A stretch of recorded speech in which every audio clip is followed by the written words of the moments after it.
Vía Pública.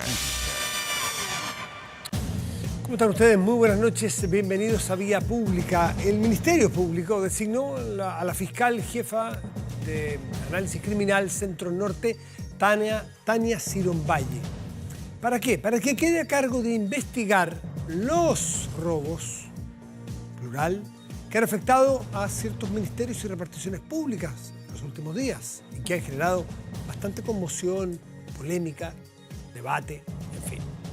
Hay que recordar que esto se inició el pasado jueves, con aquel robo más sonado probablemente de la última semana, que tiene que ver con el del Ministerio de Desarrollo Social. Recuerda usted, ¿no? Robo de cuento del tío, llamado en la noche, los sobrinos, de una suplantación de un ministro de Estado, 23 computadores robados, una caja fuerte que no es sabida aún, los computadores sí fueron recuperados. Bueno, después de esto, la Fiscalía formalizó a 2 personas involucradas en este robo. No necesariamente todas las involucradas, pero 2 personas hasta ahora. La que habría hecho el llamado y la receptora, la abuela de este muchacho, de este joven, la receptora de los computadores. Fueron las 2 personas formalizadas. A este caso se sumó entonces después otros robos. 2 computadores desde la Subsecretaría del Patrimonio Cultural, además de otros dispositivos robados desde Mejor Niñez y la Corporación de Asistencia Judicial en La Cisterna, donde, por lo que se sabe hasta ahora, eran computadores que contenían información relevante de casos que la Corporación de Asistencia Judicial, que usted sabe que es una entidad muy antigua y tradicional de Chile, defiende a personas que no tengan defensa o no tengan capacidad de tener su propia defensa. La corporación los ayuda, por lo tanto tienen muchos casos de personales de algunas investigaciones que se llevan adelante. Bueno, fueron robados esos computadores también. Bueno, en esta línea fue entonces que RN fue a la Contraloría para instruir sumarios administrativos en los ministerios afectados por estos robos. Esto antes, dicen, la omisión de denuncias de hechos que podrían revertir carácter de delito. Fíjese que son tantos los hechos y que tienen tantos puntos en común o que nos recuerdan más o menos, o nos evocan cosas similares, es que el propio fiscal nacional ha dicho que podría haber un modus operandi aquí en los robos que hemos conocido. Que sea la misma organización no se sabe. Modus operandi aparentemente sí lo hay. Bueno, queda muchísimo por investigar, por saber y por juzgar. Vamos a la mesa de conversación.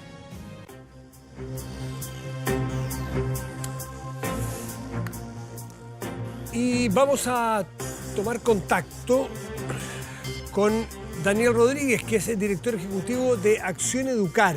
¿Por qué? Porque este miércoles se inició un paro por 24 horas. El primer paro eventualmente, podría haber otro y podría luego haber otro definitivo, de los profesores, del paro del Colegio de Profesores.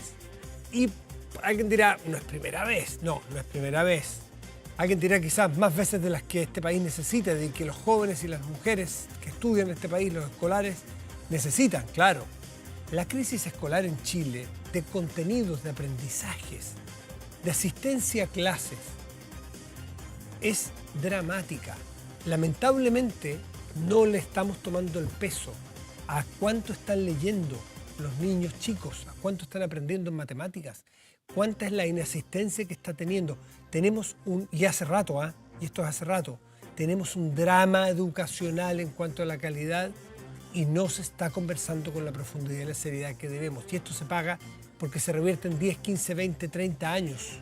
Estas generaciones que no están yendo al colegio o que lo están aprendiendo, no lo van a pagar ahora probablemente en sus propias vidas, sino que a lo mejor en 15 o 20 años más.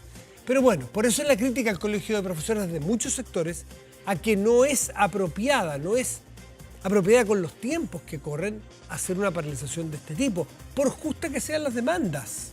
Son 8 demandas en el pliego petitorio. Daniel Rodríguez, muy buenas noches, gracias por recibirnos. ¿Cómo estás? Buenas noches, Matías. Muchas gracias por el espacio.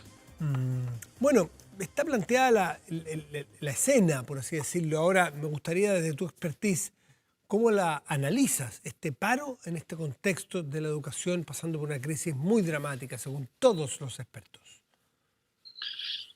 A ver, yo creo que lo primero, como hiciste tú, es volver a lo esencial, que es que estamos en una crisis educacional que tiene un contexto. Efectivamente, venimos al menos hace 10 años en los resultados del CIMSE y de otras pruebas estandarizadas, mostrando un estancamiento o una incapacidad de mover la aguja de los aprendizajes. Hemos eliminado el lucro, eliminado el copago, la selección, desmunicipalizamos parte del sistema, metimos millones de dólares en una carrera docente y no habíamos podido mover la aguja. Y la aguja se movió muy, muy fuertemente hacia dirección negativa Hacia atrás, con la claro. pandemia. Con Claro, la claro, pandemia. claro, claro, claro. Entonces, tenemos una crisis que tiene un contexto largo y tenemos un agravamiento profundo por la suspensión extendida de las clases. Y Mm. ese contexto hace que la paralización como forma de movilización de los profesores quede muy fuera de contexto, quede como totalmente desplazado de lo que debiera ser los esfuerzos de las comunidades educativas ante esta crisis.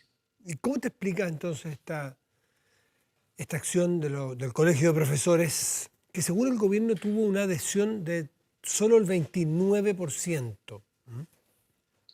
A ver, eh, es claro que si uno ve el pliego de demandas, esto no tiene que ver necesariamente, no tiene que ver con la calidad de la educación, tiene que ver Mm. con demandas gremiales, es decir, mejora de condiciones para los profesores. Y ese es el desajuste, hay un desalineamiento entre lo que los profesores buscan con esta medida y lo que el sistema necesita ahora.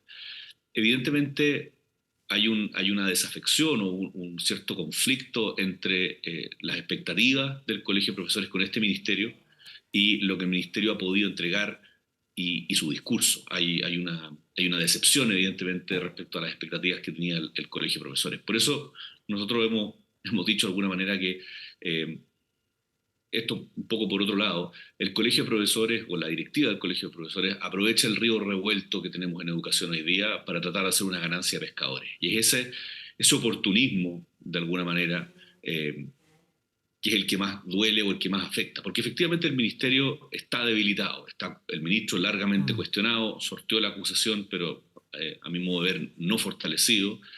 Eh, Hay una crítica transversal a su gestión y obviamente él está debilitado. El gobierno está debilitado por distintas cosas, el caso de los convenios, la dificultad que tiene en la agenda legislativa y por eso un golpe de fuego amigo Mm. es bien difícil de comprender en este contexto y solo se justifica, a mi modo de ver, por una demanda Mm.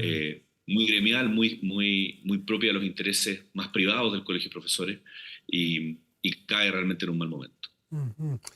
Ahora, llama la atención porque aquí se produce políticamente también una fractura eventualmente entre el Colegio de Profesores y el gobierno, porque el mismo Colegio de Profesores, si uno lee sus declaraciones, ya vamos a entrar al pliego de peticiones, pero sienten de alguna manera una frustración, quizás algunos sentirán traición, porque dice tantas marchas juntos. Estuvimos del mismo lado siempre y ahora resulta que ustedes están en el gobierno. Hubo promesas de campaña, como por ejemplo la histórica deuda de los profesores, y no hay vuelta, no hay eco, no hay soluciones. ¿Eso puede tener alguna repercusión? De todas maneras, el programa del presidente Boric en educación está rodeado de medidas irresponsables e irrealizables. La condonación del CAE es la más grande, pero también la deuda histórica, el pago de la deuda histórica de los profesores también es muy significativa. Ambas por separado se han costeado Mm. sobre los 10 mil millones Mm. de dólares. Sí. Ahora, para ser justo, ya no se está hablando de una condonación o un pago de la deuda histórica, sino de reparaciones. Pero en cualquier caso, esto implica, siempre implicó, desde sus promesas hasta ahora, un desembolso fuerte de recursos con los que el gobierno no cuenta. Y ese realismo que el gobierno ha aprendido de alguna manera a palo, eh, las bases no parecen haber llegado a ese aprendizaje. Y eso obviamente es frustrante. Ahora, también como pecas paga, porque el ministerio, en particular el ministro, ha usado su profesión de profesor y su cercanía al mundo educativo como una permanente carta de triunfo ante muchas críticas, ante básicamente todas las críticas que se le han hecho. Y lo ha usado como una herramienta de fuerza, lo ha usado el mismo presidente de la República. Bueno, y siempre llega la factura. Mm. Daniel, a ver, algunos de son 8 los petitorios, pero obviamente el primero, y tú ya te hiciste cargo de uno de ellos, que es la deuda histórica de los profesores. ¿De dónde emana? ¿De dónde viene? ¿Por qué no recordamos un poco de dónde viene esa deuda histórica de los profesores? Cuando los colegios fueron desmunicipalizados en el gobierno militar, se prometió un bono no tributable a los profesores como una forma de negociación con el gremio. Incluso y algo, hay una continuidad histórica, incluso los militares le tenían terror a los profesores. Y este bono fue una forma de facilitar la transferencia. Y este bono no fue pagado en todos los casos. En muchos casos las municipalidades lo pagaron porque lo consideraron parte de lo que los profesores merecían o les correspondía, pero muchas no tuvieron los recursos para pagar. Esto es cuando se Eh, municipalizaron, no cuando Municipalizaron, perdón. pasaron a la dependencia Año, de las año municipalidades. 81, cuando Claro. dejaron de ser funcionarios públicos y pasaron a ser funcionarios municipales y a ser regidos por el Código del Trabajo. Eso obviamente es un perjuicio para ellos y por eso se le establece este bono y este bono se paga a veces más bien por platas de las municipalidades, nunca se termina de pagar por el Estado. Esto es por la crisis del 82, el Estado prometió algo y luego entró en la peor crisis que hubo y no hubo cómo pagar. Y esto no se volvió a tratar de forma pública hasta la vuelta a la democracia, en que distintos profesores empezaron a movilizarse por este tema. Obviamente esto había crecido por los intereses, en fin, y ha habido varios costeos y han habido varios hitos en el avance de este tema. El hito, yo creo que hay un hito importante que es cuando la Cámara de Diputados en una comisión investigadora reconoce que existe esta deuda histórica. Y el segundo hito importante es un fallo de la Corte Interamericana de Derechos Humanos. Hoy día el Estado de Chile está condenado por la Tiene deuda que histórica. hacerse cargo. Tiene que pagar al menos, o sea, lo que está definido son 800 docentes que pudieron acreditar efectivamente los antecedentes para esto. Y esto es importante porque hoy día ese compromiso está y el Estado debiera pagarlo. Yo no tengo la información de último minuto si es que eso se ha pagado, me parece que no, pero también demuestra la dificultad que implica 40 años después Sí. poder reunir los antecedentes para ver dónde ese pago corresponde o no. Y a mi modo de ver, respecto a este tema, es urgente el pago de estos 800 y algo docentes. Y obviamente de ahí parte la conversación respecto a quiénes podrían ser, Ese es digamos, compensados o pagados la en deuda este tema. histórica Ahora, explicada lo que así. es de, Sí, perdón. nos quedamos pegados, me quedé pegado para eso. No, Dale, dale, Matías. perdón. Sí, que sí, una cosa es la deuda histórica, de la cual se ha hablado muchas veces, yo quería entrar un segundito ahí para recordarla, pero hay otros 6 o 7 puntos del petitorio. Por ejemplo, estabilidad laboral. No se sabe exactamente a qué cosa se refiere. ¿Cómo podría alguien decir, ya, ok, vamos a tener estabilidad laboral? ¿Cómo se cumple con ese requisito? Es bien difícil. La deuda es bien clara. ¿Se puede o no se puede? ¿Cuándo? ¿Cómo? Plazos, montos, casos específicos. Pero estabilidad laboral es parte del petitorio. Igualdad de trato de todos los profesionales de la educación. Poner fin, y aquí me quiero detener un segundito, que te detengas tú a ver cómo lo miras, cómo lo explicas. Poner fin al doble proceso de evaluación docente. Lo ponen como oponiéndose a algo que fuese objetivamente mala la evaluación docente tal cual está planteado ahora. Pero me imagino que los expertos están divididos. Algunos estiman que tal cual se hace ahora la evaluación docente está bien o no, o eso es discutible. A ver, los docentes hoy día del sistema público se someten a dos procesos. Uno es el tradicional, digamos que está desde el 2006 o 2004, que es la conocida como la La evaluación evaluación docente, docente.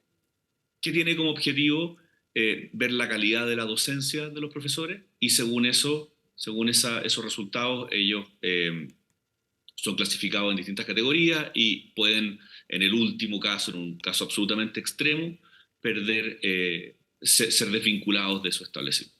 Ya. Y luego se creó otro proceso que tiene que ver con la promoción profesional y el ascenso de remuneraciones de los profesores, que se llama la carrera docente.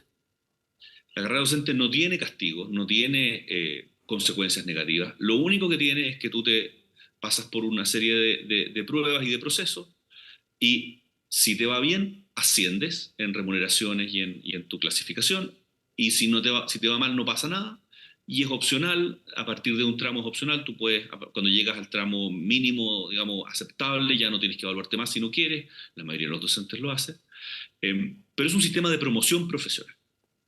Esto, más en una forma de eslogan, se ha llamado doble evaluación. Y efectivamente no tiene mucho sentido que los profesores se sometan a dos procesos distintos. Y entonces, desde el gabinete de la ministra Cubillo se comprometió en ese tiempo a eliminar este problema de dos procesos paralelos que a veces se confunden porque de hecho comparten algunos instrumentos. Perdón el enredo, pero es un tema muy enredado. Y hoy los profesores dicen, eliminemos la doble evaluación. Pero el gobierno, el Ministerio de Educación, ha optado por, creo yo, la peor solución de todas, que no es eliminar la doble evaluación, sino eliminar la totalidad de la evaluación. Y de hecho se elimina la evaluación docente, la primera, la histórica, la que se fija en calidad, y se deja solo el sistema de promoción profesional. Es decir, se deja lo que es positivo para los docentes y se elimina el sistema de aseguramiento de la calidad. Y eso es lo que está muy mal concebido. El objetivo es positivo, no tengamos dos sistemas. Pero lo que se hizo acá, y eso es inexacto cuando se dice que queda una evaluación, no queda una evaluación. Queda un sistema de promoción profesional, que es una forma de hacer un... ¿Eso ya es así? ¿Eso ya está operando? ¿Ya se eliminó? ¿O es lo que propone el Ministerio?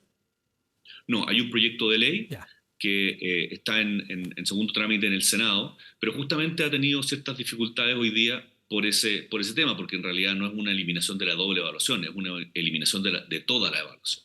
Perfecto. Bueno, Daniel Rodríguez, muchísimas gracias por esta conversación. Aclaratorias son otros los puntos también, pero son más complejos y más, algunos sin desmerecerlos en su mérito, ¿no es cierto? Pero son más etéreos de explicar o de asir. Carrera profesional docente, bueno, son más concretos, pero por ejemplo, superar la educación estandarizada para avanzar a concepciones educativas integrales y complejas, sería seguramente más difícil, pero esos dos o tres que explicamos aquí o que tú nos explicaste son los más claros y quizás uno de ellos es el más complejo de Ahora, ahí Matías, perdona, ahí está el punto. La mayoría de las cosas que están ahí son bastante etéreas, son discusiones nacionales, son cosas que trascienden los gobiernos y no es presentable que para una solicitud de ese volumen la número 6, por ejemplo, es la más decidora en mi juicio de eso, cuando dice petitorio, número 6, una escuela democrática, profesional y especializada. Da la impresión de que no lo existiera, que no hubiese democracia o que no hubiese una escuela democrática, que no hubiese especialización profesional. Entonces hay que entrar a explicarla mucho más. Uno supone que los paros, sobre todo con la urgencia, que es que los niños no estén en clase en algunos colegios, sea frente a una cosa puntual, ¿no es cierto? A un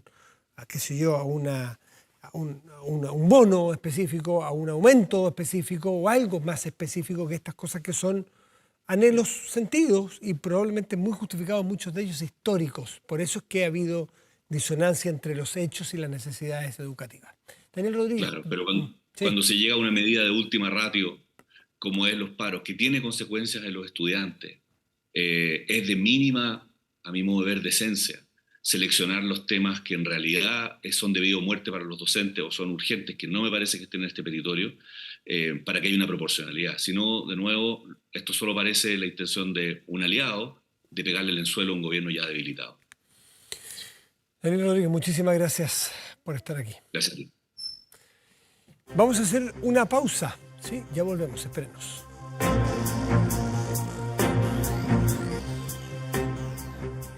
Para cuidarse de las enfermedades respiratorias hay que vacunarse contra la influenza, usar mascarilla ante síntomas y en el transporte público además, ventilar espacios cerrados, cubrirse nariz y boca al toser o estornudar, lavarse las manos frecuentemente y usar alcohol gel. Todas las medidas de autocuidado se encuentran en minsal.cl, Ministerio de Salud. Los hechos de los últimos días han traído aparejadas muchas medidas, muchas peticiones de medidas y mucha altisonancia. Lo que uno debería esperar es dónde están los debates de los temas profundos, de los temas a largo plazo. Bueno, esperemos que esos por lo menos se estén dando en el Consejo Constitucional, que eso sí que es de largo plazo. ¿Y a qué me refiero a los hechos de los últimos días? Los robos, por ejemplo. Los robos en el Ministerio de Desarrollo Social, fundamentalmente, y en otras reparticiones públicas. ¿Qué cosas han traído, por ejemplo? Han traído que Renovación Nacional vaya a la Contraloría a pedir que se hagan sumarios, que se investigue. Ha producido que la UDI se baje de todas las mesas de conversación o negociación con el gobierno mientras no saquen al ministro Jackson. En fin, han salido ahora los diputados UDI pidiendo que el 11 de septiembre sea feriado, con lo que ello significa. Dicen que es para reflexión y unidad, pero sabemos qué significa. Entonces, no sé, a veces la política parece que opera más la fuerza centrífuga que las fuerzas centrípetas, a que nos una, a que nos reúna frente a temas comunes, aunque pensemos distintos. Tenemos a dos actores de la política para conversar de esto y otros temas. Están los diputados Marco Ilavaca, diputado del Partido Socialista. Diputado, buenas noches, gracias por recibirnos. ¿Cómo está? Muy buenas noches, un gusto de poder conversar contigo. Igualmente, pues, diputado. Y el otro diputado que nos acompaña es Andrés Longton, diputado de RN. Diputado Longton, buenas noches, gracias también por recibirnos. Buenas noches, Matías, gracias a ti. Quiero partir por Andrés, que es RN, y justamente por esta petición que hace RN en Contraloría para que se investigue los ministerios y eventualmente haya responsabilidad de ellos por los robos, que sin duda el robo de computadores es algo inaceptable. Pero mi pregunta es si no se le está dando demasiado gas a este fuego y haciendo de esto una cuestión de tema nacional, como si estuviéramos jugándonos el país en 20 años más aquí, y que uno eche un poco de menos, a veces un poco más de calma y buena letra. A ver. Sí, Matías, a ver, yo creo que primero nuestras obligaciones, dentro de las funciones que tenemos, es cumplir un rol fiscalizador. Y ese rol fiscalizador tiene que ver con lo que hicimos hoy día en Contraloría. Es decir, cuando detectamos antecedentes que pueden ser atentatorios contra la probidad, o una falta administrativa o eventualmente un delito, tenemos la obligación de poner los antecedentes a disposición de Contraloría. Y en este caso hemos detectado irregularidades, Matías, que lamentablemente van saliendo todos los días. Es decir, el país se sorprende todos los días con nuevos y nuevos antecedentes, Matías. Entonces, para orden, en este caso de que Contraloría pueda investigar, nosotros tenemos que colaborar para que esos antecedentes lleguen a poder de Contraloría. En el caso de Subsecretaría de Bienes Nacionales, en el caso también que llevamos hoy día a propósito de la Subsecretaría de Cultura. Entonces, todos esos antecedentes, Matías, que eventualmente pueden ser un delito y faltas a la probidad, tenemos que ponerlo a disposición de las autoridades correspondientes. Es parte de nuestra labor, Matías, porque sí. Si no se empieza a quedar... No, estoy de acuerdo. Uno no puede mirar al techo. Claro, uno empieza a generarse un manto de impunidad, Matías, también, porque uno ve también y genera angustia ver todos los días que salen cosas nuevas, que roban computadores acá, que roban computadores allá, y la verdad es que creemos que falta una actitud mucho más proactiva por parte del gobierno en este tipo de casos. Pareciera ser que nosotros tenemos que andar indagando antecedente por antecedente y nos gustaría ver una disposición mayor, Matías, en este caso, disculpe, diputado Ilavaca, más que una defensa tan acérrima de los suyos. Para cerrar un poco este punto, nadie ha pretendido, por Dios, mirar al techo y dejar pasar. Yo sé que la acción fiscalizadora es el tono de repente de hacer la acción fiscalizadora que les corresponde, pero mi punto está en poner todos los énfasis políticos ahí y a veces uno echa de menos los temas más de largo plazo. Solamente le quiero preguntar si a juicio de ustedes en RN hay un hilo conductor en todos los hechos o robos de computadores que hemos visto en la Corporación de Asistencia Judicial, Subsecretaría de Cultura, Mejor Niñez, Ministerio de Desarrollo Social. ¿Ven un hilo conductor en estas acciones? A ver, Matías, pareciera que sí, porque mira, a nadie le roban computadores de manera tan coordinada de la noche a la mañana en todas las partes, a lo largo del país, en fundaciones, en ministerios, en subsecretarías. El mismo fiscal lo dijo, o sea, esto no es un robo común y designó una fiscal especializada. Entonces, la verdad es que creer a esta altura, Matías, de que no hay ningún tipo de vinculación, cuando además históricamente todos hemos sabido que para ocultar evidencia en otros casos lo más fácil es deshacerse computadores y tenemos una práctica habitual internacionales. Es una práctica habitual, Matías. Entonces, lo que a nosotros nos sorprende es que esto no escandalice de la misma manera al gobierno, porque la verdad es que pareciera ser que a la mayoría del país sí lo tiene escandalizado, Matías. Entonces, en ese sentido creemos que sí hay una conexión Yo lo dije, no Sí. le imputé nada a nadie, pero sí dije que a virtud de los antecedentes pareciera ser que se está eliminando evidencia. Marco Iravaca, ¿a ustedes qué reacción o perdón, qué juicio, qué análisis les merece la acción que está tomando RN frente a estos casos? ¿Les parece que es lo oportuno en Mira, en la fiscalización que deben hacer o sienten que hay un aprovechamiento político?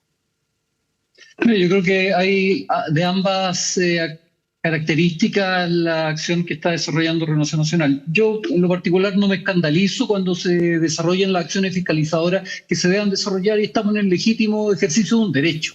Y me parece correcto, porque este tipo de acciones hay que transparentarlas y hay que dejar que las instituciones funcionen y se desarrollen los procesos investigativos. Y aquí, si es que existen antecedentes que logren determinar de que son acciones coordinadas por parte de sujetos determinados en orden a ocultar información para poder ocultar delitos, que se determine y que sea la institucionalidad la que en definitiva logre determinar esto. Pero más pareciera que esto es una comedia de equivocaciones que no solamente se da ahora, sino que, de acuerdo a los antecedentes que en definitiva se han estado conociendo en el último tiempo, es algo que viene hace mucho tiempo y que se relaciona además con el cuidado del patrimonio fiscal por parte de las diferentes instituciones públicas. Y allí creo que hay una falencia que estos hechos han demostrado. Pero me quiero quedar también con lo que tú señalas, Matías, en orden a cómo hoy día el debate público ha bajado a tal nivel que al parecer solamente estamos discutiendo esta temática y olvidamos los grandes problemas de país que tenemos que enfrentar y tenemos que definir.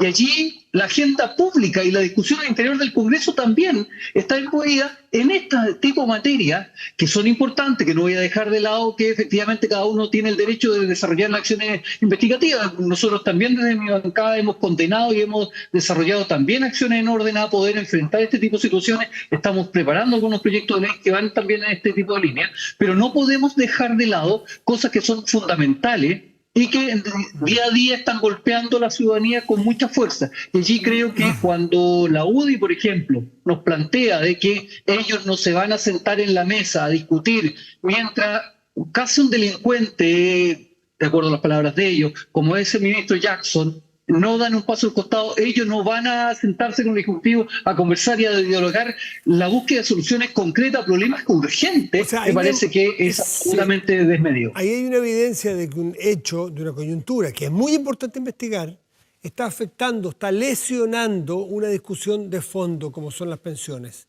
Hay un caso evidente, o la reforma, no sé, la reforma tributaria, por ejemplo. Andrés Longton, ¿cómo ve ese escenario, donde haya un efecto de algo coyuntural a algo más profundo y de largo plazo, como son las negociaciones? ¿Cómo evalúan ustedes la acción de la UDI por bajarse en A ver, este? primero Matías, nosotros seguimos trabajando en el Congreso en distintas iniciativas que son prioritarias. Estamos terminando de tramitar la ley de usurpaciones. Hoy día sacamos adelante un proyecto que sanciona el porte de combustible en contexto de manifestaciones, pero es imposible, Matías, que esto no se tome en la agenda, porque hay prácticamente un saqueo del Estado diariamente, y distintas fundaciones, y todo relacionado con recursos públicos, sobre todo recursos a las personas más vulnerables. Entonces, acá hay una red, Matías, extendida a lo largo de todo Chile, pareciera ser de corrupción, conflicto de interés, falta de la probidad, eventualmente malversación de caudales públicos, Matías. Entonces, es evidente que esto se toma a la agenda porque todos los días encontramos antecedentes que escandalizan más. Lo de Democracia Viva hoy día, Matías, que no quiere devolver los 80-90 millones de pesos, lo de la subsecretaria de Cultura, que le entregó a dedo recursos a la pareja del jefe de gabinete. Entonces, obviamente que son casos que escandalizan, Matías, y es normal que se tomen la agenda. Respecto a lo de la UDI, Matías, obviamente nosotros no compartimos el bajarse de la mesa de pensiones, porque nosotros creemos que poner por delante a los pensionados, la gente que se va a jubilar y que está recibiendo pensiones bajas, de miseria, no es conveniente, porque precisamente es algo que tenemos que ponernos de acuerdo por el bien de Chile, más allá de lo coyuntural, de lo político, que obviamente no compartimos que el ministro continúe ese cargo. Creemos que no tiene la legitimidad política el ministro Jackson ni la credibilidad a esta altura para seguir en su cargo. pero creo que no tiene que ver una cosa con la otra, porque finalmente hipotecamos una solución que le pueda aliviar la vida a muchos chilenos. Y no compartimos aquello, Matías, pero no por eso el gobierno puede hacerse los locos e instalar esto como un tema político coyuntural e instalarlo en la agenda y hacerse el desentendido o no sorprenderse con lo que es el foco de atención, que es el desfalco al Estado de recursos públicos por parte de distintos organismos a través de las distintas investigaciones que están desarrollando. ¿Están de acuerdo ustedes con el planteamiento que hace la UDI de reponer, porque si yo no recuerdo mal, el 11 de septiembre era feriado hace muchos años, reponerlo con un ánimo, dicen estos diputados UDI, de hacer de ese día, voy a leer textual, un día de reflexión, unidad y conmemoración, que son conceptos que podrían unirnos a todos los chilenos. Pero el que sea el 11 de septiembre también me imagino que es para algunos difícil de tragar. ¿Cómo lo ven ustedes dos? Mira, yo en lo particular creo que, y tomando tus palabras también, falta más fuerza centrípeta que la fuerza centrífuga que generalmente estamos generando. No solamente en esto, sino que en cada una de las discusiones. Y cuando hablamos respecto al tema y Andrés dice el FACO, que es absolutamente escandaloso, y efectivamente es escandaloso, pero la idea es cómo las instituciones continúan el proceso de investigación y que el Ministerio Público lleve adelante los procesos de investigación, pero además cómo solucionamos este tipo de situaciones en lo presente y no dejamos de lado los temas profundos que hoy día, insisto, cuando veo mi región, en la comuna de Mariquín el otro día conversando con vecinos, me decían, diputado, ayúdenos respecto al tema de la delincuencia y la violencia rural en mi región. Preocúpese un poco del empleo. Veamos de qué manera defendemos nuestro medio ambiente. Y así una serie de temas que día a día nos ponen. Y cuando yo escucho las declaraciones en los procesos de discusión parlamentaria y pareciera que la derecha es monótona, solamente colocando en el centro el ministro Jackson, los desfalcos, los robos de computadores, etcétera, y desvirtúan la calidad de la discusión pública. Hoy día, lamentablemente, es muy baja, y si no entendemos que llevando adelante nuestro rol de fiscalizadores, que insisto, voy a seguir y voy a continuar con ese rol. De hecho, yo estoy fiscalizando y estoy pidiendo el informe respecto a los gastos presupuestarios de todos los gobiernos regionales del país para determinar en qué están gastando, cómo lo están gastando y qué fecha lo están gastando. Porque creo que efectivamente nosotros tenemos que hacer un aporte para que los recursos públicos sean ejecutados como corresponde y que aquellos sinvergüenzas que se aprovechan del sistema, en definitiva, paguen. Y por eso en la Ley de Delitos Económicos que se publicó hace un par de semanas atrás, a pesar de los reclamos que buena parte del empresariado de la derecha puso, exacto, lo mandaron al Tribunal Constitucional. En esa normativa, y ahí estuvimos trabajando con Andrés también en el proceso de discusión de esa legislación, le aplicamos sanciones muy drásticas a aquellos funcionarios públicos que están involucrados en actos de corrupción. Entonces, que la institucionalidad continúe funcionando. Pero, por favor, elevemos un poco el nivel de la discusión política de nuestro país, que siento que día a día se desmejora, estamos nivelando hacia abajo, y tenemos que hacernos cargo efectivamente de los temas graves de seguridad, y yo creo que ahí la ministra Toá y el subsecretario Manuel Monsalve han desarrollado una tremenda labor. Debemos ver de qué manera logramos generar una solución profunda respecto a los graves problemas habitacionales y en la emergencia habitacional que vive nuestro país, que es otro tema que el ministro Montes también ha estado trabajando y que este proceso de democracia viva ha enturbiado absolutamente, y por eso me parece escandaloso cuando los gerentes o representantes de esta fundación, que es una fundación supuestamente sin fines de lucro, presenta recursos legales para no devolver el recurso que se le está exigiendo. Me parece que es un escándalo. Y te insisto, lo urgente, lo coyuntural, no puede hacernos perder de vista lo profundo, lo que la ciudadanía hoy día nos reclama, y lamentablemente siento que lo perdemos. A los dos, antes de terminar, les quiero preguntar su opinión sobre esta solicitud que ha hecho la Cámara de Diputados al presidente Boric de una gestión en cuanto al retorno de la estatua del general Manuel Baquedano al sector de Plaza Italia, donde estuvo ubicada por muchos años, si no me equivoco, 70 años, hasta el estallido social, poco después del estallido social. ¿Qué votaron ustedes y qué opinión les merece una acción de ese tipo, Andrés? A ver, yo guardo el mayor de los respetos por el general Baqueano. Me leí además un libro de él de la historia de él hace muy poco. Me parece, lo voté a favor. A mí me parece que reincorporar la estatua del general Baqueano devuelve un poco la historia republicana que ha tenido nuestro país y el destacar a figuras que son parte de la historia y de la idiosincrasia de nuestro país respecto a cómo nos formamos y cómo nos desarrollamos en el tiempo. Estamos hablando de una persona que fue presidente de la República por un par de días, pero fue presidente de la República que combatió heroicamente la Guerra del Pacífico, donde murieron tantos chilenos y donde logramos anexar territorio que tenemos hasta el día de hoy, Matías. Por lo tanto, a mí me parece que es un acto de justicia. Yo no sé si ustedes, me parece me imagino que lo han visto, pero el video cuando se instala la estatua del general Baqueano, la verdad es que es una ceremonia hermosa y es emocionante. Están los mismos héroes de la Guerra del Pacífico. A mí me parece que empezar a recuperar esos símbolos de unidad que nos unen como chilenos y que son parte de la historia de nuestro país, Matías, me parece tremendamente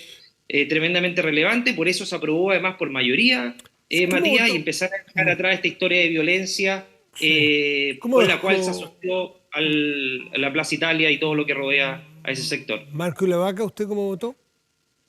Yo me abstuve por dos cosas. Primero, a mí no me escandalizo de que efectivamente se lleve adelante la restauración de la imagen del general Baqueano, que es parte de nuestra historia. Perdón, y creo que, en definitiva, Andrés tiene razón. Fue de los pocos votos de abstención, pues la gran mayoría de su sector votó en contra de pedirle esto al presidente. Sí, Usted se abstuvo. yo me abstuve, sí, por eso quiero explicarlo. Yo porque estoy de acuerdo, efectivamente es una parte de nuestra historia, ¿ya? Y la cantidad de tiempo que había transcurrido en la cual esa estatua ha sido un ícono dentro del sector de Plaza Italia. Pero también allí hay todo un proyecto que se está desarrollando por parte del gobierno regional, por parte del gobierno, por parte de las municipalidades, en torno a recuperar un espacio que debería ser de todos. Lo que no me gustó respecto al proyecto de resolución eran algunos fundamentos que eran bastante críticos respecto a cierta parte de nuestra historia en la cual yo no estaba de acuerdo. Por eso fue en realidad mi voto de abstención, pero en lo particular yo soy de aquellos que creen que efectivamente la imagen del general Baqueano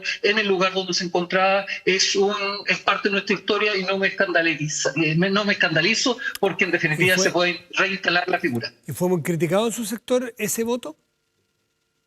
Me han criticado por muchos votos y muchas opiniones, pero yo estoy en la política para tratar de hacer un aporte, para hacer la crítica respecto a aquello que no me parece y obviamente felicitar y apoyar aquellas iniciativas que creo que van bien orientadas. Muy bien, pues Andrés Longton y Marcos Ilavaca, ambos, muchísimas gracias por conversar esta noche con nosotros. Que esté muy bien. Gracias a ti, Matías. Muchas gracias, buenas noches. Chao, buenas noches, como siempre. Buenas noches. Y protéjase de la delincuencia con Tepillé, vigilancia en tiempo real de cámaras de seguridad con audio disuasivo para su empresa. Alarmas Tepillé con cámaras conectadas a su smartphone y botón de emergencia móvil para su hogar. No sea usted la próxima víctima y contrátelos en tepillé.cl. Hacemos una pausa, volvemos, espérenos.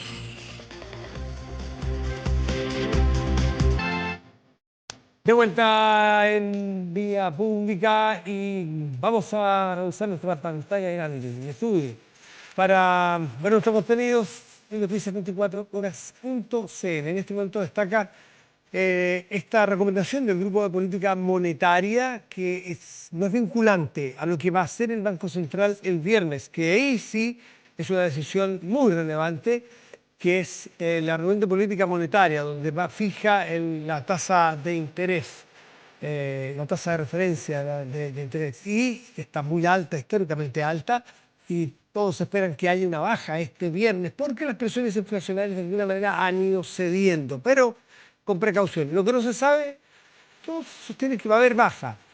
El Grupo Política Monetario le recomienda que baje 75 puntos base.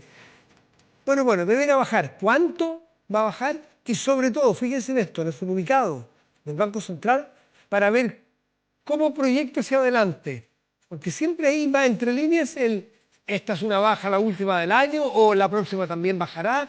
La economía funciona mucho con expectativas, además de las noticias que son concretas. Así es que puede revisar en detalle 24horas.cl esta noticia. El tiempo, a ver. La temperatura de este momento en la región metropolitana es de 9 grados con 2 décimas. El cielo está nublado. El pronóstico para mañana, jueves, es de cielo parcial para esta región con 20 grados de máxima probable y 22 de máxima también parcial para el día viernes. Las otras dos regiones, distintas dos localidades, pues bien, San Pedro de Atacama, región de Antofagasta, al interior. Mañana despejado, muy lindo día, 24 grados de máxima probable, agradable temperatura además. Y en Pucón, en la región de la Araucanía, zona lacustre, lluvia, 11 grados en esa zona del sur de Chile para mañana.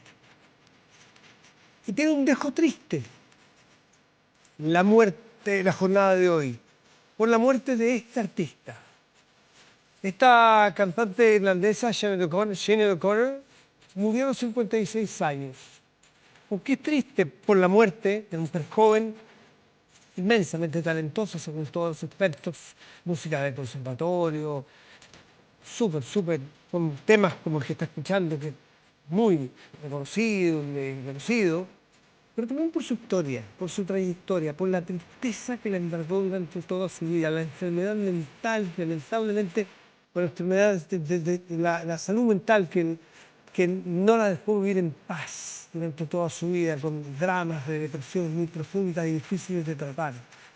Que la llevó a algunas ciertas polémicas. Bueno, el medio matutino irlandés The Irish informó la noticia y fue confirmada luego por la familia de Sinead O'Connor. O'Connor fue una de las voces más emblemáticas y controvertidas del pop europeo de fines de los 80 y principios de los 90. Estuvo en Chile, en ese legendario concierto de Amnistía Internacional, ¿se acuerdan? Estuvo Dick Gabriel también. Bueno, ahí estuvo Sinead O'Connor, que era jovencísima, muy talentosa. Mira, era de los puntos altos de ese concierto. Sin duda, cuando recordamos a la irlandesa, nos remontamos a un episodio que, claro, marcó un antes y un después en su carrera. El año 92, el programa Saturday Night Live destruyó la fotografía del entonces pontífice Juan Pablo II, acusando abusos en la Iglesia Católica. En Irlanda, la Iglesia Católica es una institución muy central en la cultura irlandesa, por eso la importancia. Algo que en su momento fue criticado, lo que hizo y condenado socialmente. Y que con el tiempo, las críticas al tema de los abusos, el tiempo le dio la razón a Sinead O'Connor. Pero que en su momento le costó, bueno, probablemente tuvo costo en su carrera muy ascendente. En fin, muchas polémicas, pero sobre todo la tristeza que envolvió su vida, la muerte de un hijo hace poco tiempo. Mejor quedarse con su música, que es luminosa y que es muy bonita y evoca muy buenos momentos en la vida de cada uno de nosotros probablemente. Ese es el aporte, insisto siempre, de los artistas. Trascienden a Sinead O'Connor que nos ha dejado. Y con el recuerdo de ella, de Nothing Compares to You, despedimos vía pública de hoy. Muy buenas noches y gracias también.